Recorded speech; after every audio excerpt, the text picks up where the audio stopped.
All right, this is 3-3 in the orange book. Today we're looking at mean, median, and mode. With measures of central tendency. First of all, let's say these are quiz scores. Okay, if I wanted to find your average, I would look for a mean. Okay, and the way we do that is what, Sabina? You add all the numbers together and then you divide them by the number of numbers. Perfect. We add all the numbers together, the sum of the numbers, and we divide them by the number of numbers. So when I add 10, 20, 20, 30, and 40, 70, 80, 120, divided by how much? 5. Divided by 5 numbers. Okay? And we get a number. So if this were quiz scores, the most being 40 and the least being 10, your average... Okay, so if I add them all up and I divide by 5, I get a mean, which is 24. Yes? What if all the numbers, like, when you divide them by the number of numbers, if it came out as a decimal? That's okay. You can have a decimal. A lot of times when I get your average test score, it might be 89 2/10. That's your average. I think I may have skipped a slide, so I'm going to go back really quick and just make sure. Okay, this is really important because this is new language for you. Issa here, I'm going to expect that you're with us here, okay? Taking notes, everything. All right, in data analysis, if I'm taking a survey and I want to know, some information, like what's the kids at this school, their favorite kind of food, or the average income at this school. Okay, there are a couple different ways that we can measure that.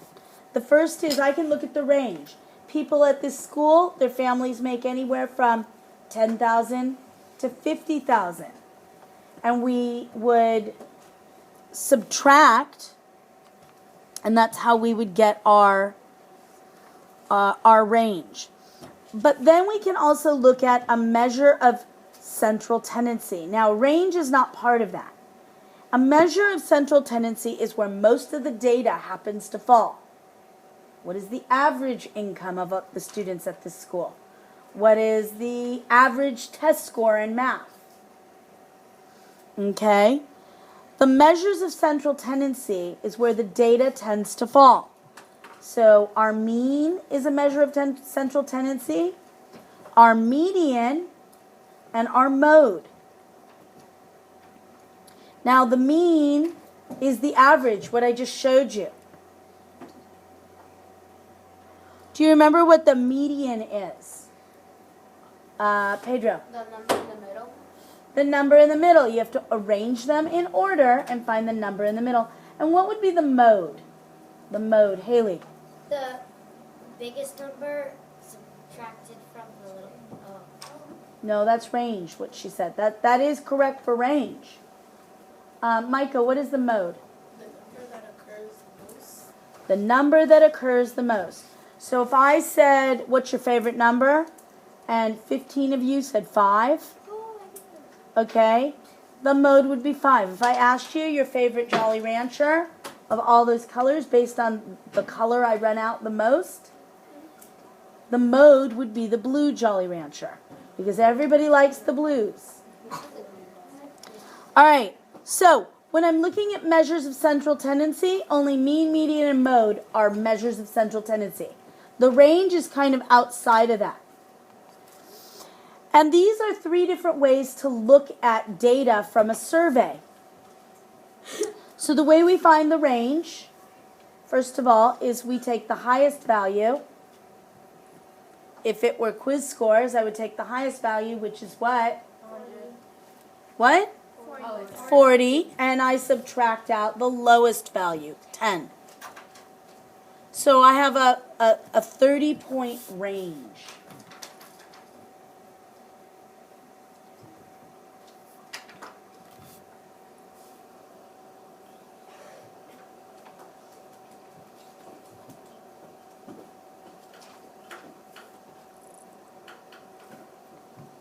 Okay. Now, moving on. I went through this example and we talked about how to do a mean. We add up all the numbers and divide by the number of numbers. What's another word for a mean? Xander? Average. The average. This is what we do for test scores. Now, a median. A median. A median is where you take all of the numbers and you have to put them in order. These must be in order. And you find the middle number. So if I took all of those, before I find the median of this data right here, I have to make sure it's in order from least to greatest. And then I find the middle number, and the middle number is 20. Does that make sense?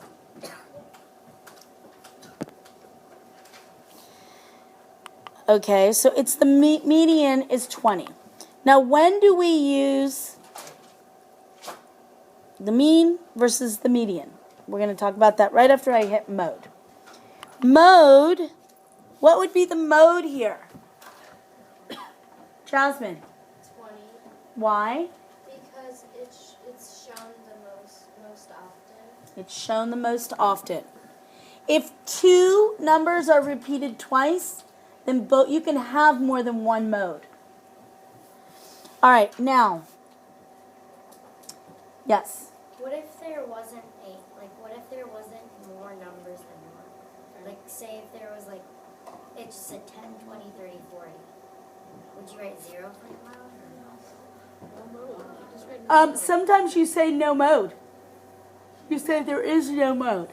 Now, a majority of the time, because these aren't going to all of a sudden appear as a math question, in real life. They're not going to come down and say, okay, find the mean. There's going to be a word problem where you have to find the average. Okay, when do you know which one to use? That's the standard in 7th grade. Being able to apply this. So, you want to use a mean if there's no outliers. When there's no outliers.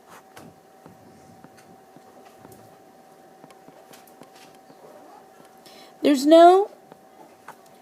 nothing in stone that says you can't use a mean or a median. But if there's an outlier, what's going to happen, let's say these were your test scores, and one day you got a 0. Well, let's say these are your test scores. Let me go on. Let me give you a new set. Let's say you have an 80, a 70, a 90, and a 0. Okay? Let's do those in, let's take that data. Okay, so I have a 0, an 80, a 70, and a 90. Okay?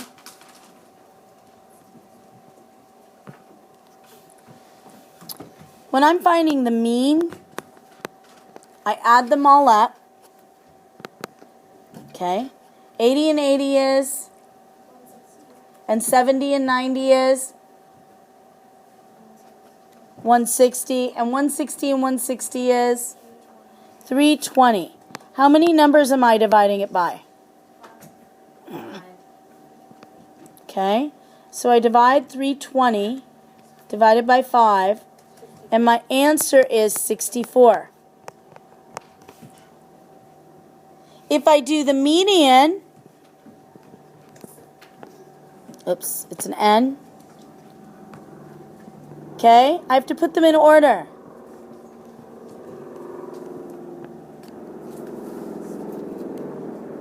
And now I take the middle number. What's the median? So in this case, why do you think the median is beneficial? Which measure of central tendency would you choose for test scores if you were a teacher? Do you think that the mean describes the picture? Or do you think that the median describes a better picture of that student? You think the mean does. You think the student should get a D in the class. Look at the scores. Look at the scores. Would you say this student is a D student for the mean? No. So in this case, because why? Because their most, since C is average, 70% is C, and they have C and above except for that one test score.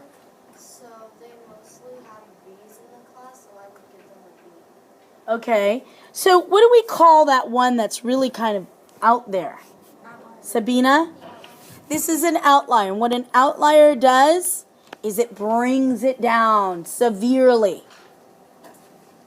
So when you have an outlier, something that sticks out from the data that's not like the rest of the data, you ignore it and you use a median because it's a better picture of this person's grade. So wouldn't you, just like Jasmine said, probably the student, she said they mostly scored B's. When we say mostly scored, what measure of central tendency is that? The median. No. Oh, modes. The mode. The mode is what occurs most. And they scored an 80. Okay? So now we have our mode is 80. Our median, the middle, is 80. So when you have an outlier, you want to look at either the median or the mode. Yes, Sabina. What if you're doing median and there's an even amount of numbers? Okay, so let's say I end up, and let's say our data had 2 numbers, okay? It was, oops, I didn't mean to do that. Okay, so we said it's 0,